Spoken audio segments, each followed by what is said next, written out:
Have you ever felt like being single means something is wrong with you? Society, movies, and even family gatherings are telling you that you need someone to complete you. And if so, this video is for you. In today's video, we're diving into why being single is not a failure, but a gift. Right now on the screen, you're going to see what are we covering today, and make sure that you watch every part because the last one is the most important one. Hi, my name is Eva and welcome back to my channel. If you're new here, I talk about self-growth, confidence, and building a life that actually feels good. So if it resonates with you, please make sure to subscribe to my channel and of course, hit this button on this video. And let's dive into it. Part 1. The pressure to be in a relationship. We've been conditioned to think that if we're not in a relationship, that means that there's something wrong with us. Something is not it because we see movies, we see TV shows, we see all the social media, and even these family gatherings, all of them push this narrative. I don't know how you feel, guys, but when I was single and I was in any family gatherings, the question is, Michka, why are you still single? Was the main question of our family reunion, even though I was in my 20s. So even in my 20s, I couldn't live for myself. I couldn't be focused on personal growth. I should be only focused on building relationship and getting married. Okay. There were moments where I thought being single meant that I'm not good enough. Why am I the only one at the family table without a partner? Why am I the only one who doesn't have a boyfriend than my friends group? But eventually I've learned that being alone doesn't mean being lonely. One thing you gotta figure out: if you're bored by yourself, we gotta work on it.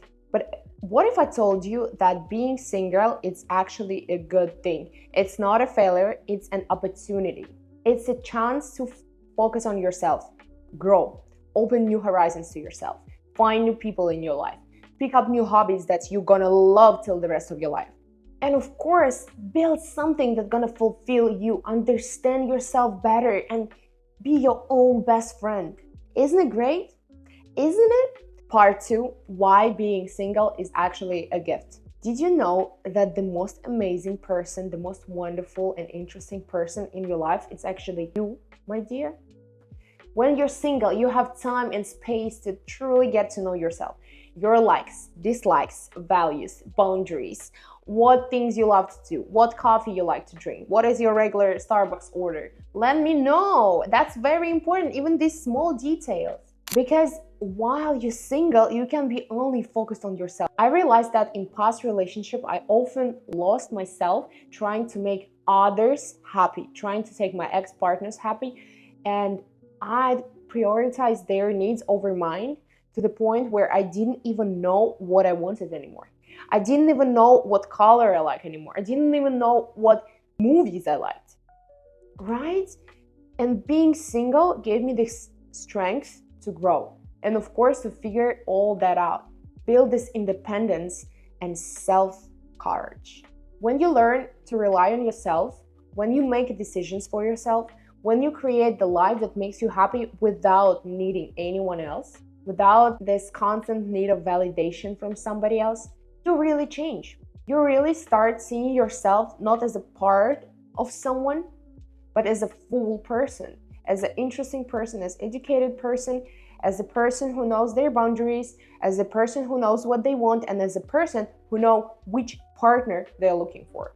So being single opened up so many doors for me. I started exploring hobbies. I started focusing on my career.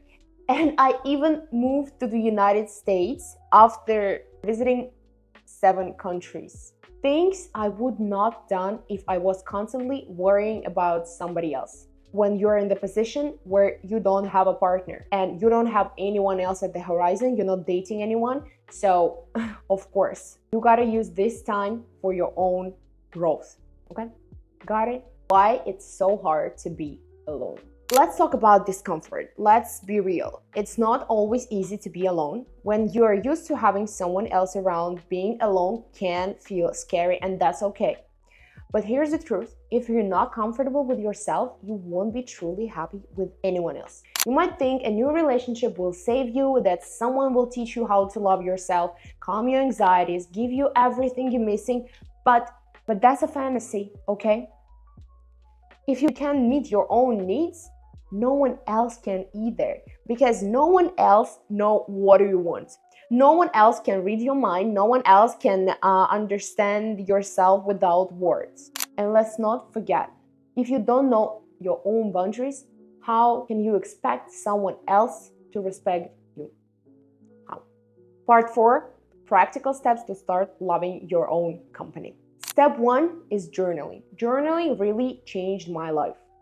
Sit in a room, put on instrumental music, no words in the music, okay, no lyrics, and start writing. Set a timer for just 15 minutes and forget about everything else. Just let your thoughts flow. Write about anything, the room, your feelings, some random thoughts. Know that no one would be able to read these notes, and don't take these thoughts as a reality. Step 2, gratitude practice. Instead of asking why this happened to me, try what am I grateful for right now? Gratitude shifts your mindset. Trust me, just try to be grateful for everything that surrounds you for at least one day. Again, 15 minutes, just sit and write down everything you're grateful for. Step 3, setting boundaries. Start small. Say no to a plan you don't want to go.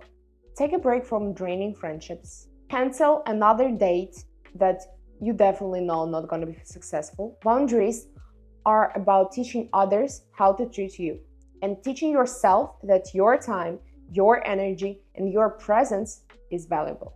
Don't be scared to say no. Like, we're so scared to say no to other people, but we're not scared to say no to our own self, to our own reality, to our own self-acceptance. Part 5, the impact of loving yourself. Oh my God, this is gonna be the best part, just like I promised. When you love yourself, everything just becomes easier, okay? I won't say that everything changes. No, because the most important part, your self-acceptance, your self-love, it does wonders to your life. You stop settling for low-effort people, for low-effort relationship. You attract people who align with your values. And most importantly, you become your own source of happiness and peace. Can you imagine? You are your favorite person. When you know yourself, you stop wasting time on people who don't bring you peace and value to your life. You leave abusive relationship just because you know, no, that's not the way you can treat me. You focus on your health and you're gonna see how everything around you just becomes better because you're gonna be your number one lover. And number one lover will never leave you crying before sleep. Number one lover won't let you live in a trashy apartment, in an environment when you're not feeling safe. Number one lover gonna protect you at all costs. And congrats, here they are. And you're gonna do it all not because of the valuation, not because someone would tell you, oh, thank you so much, I really appreciate it. No, you're gonna do it for yourself, and that's the most important part. You're gonna become your most loving parent, most loving partner, the best friend. And it's all inside you. And with this attitude towards the world, you're gonna find the best people around you. Trust me, you gotta say no like hundreds of times before you can say yes. Only when you truly understand that this is mine. Remember, if you're not actively choosing yourself, someone else will choose for you. And spoiler, they may not have your best interest at heart. And like I always say, everything starts with a small step. Maybe today your small step is this journaling exercise, setting just one boundary, saying just one no, or just sitting with yourself for a couple of minutes, just with your own thoughts. Whatever it is, start now. And if this video resonated with you, don't forget to subscribe to my channel and of course hit this like button. But that's it for now. Bye!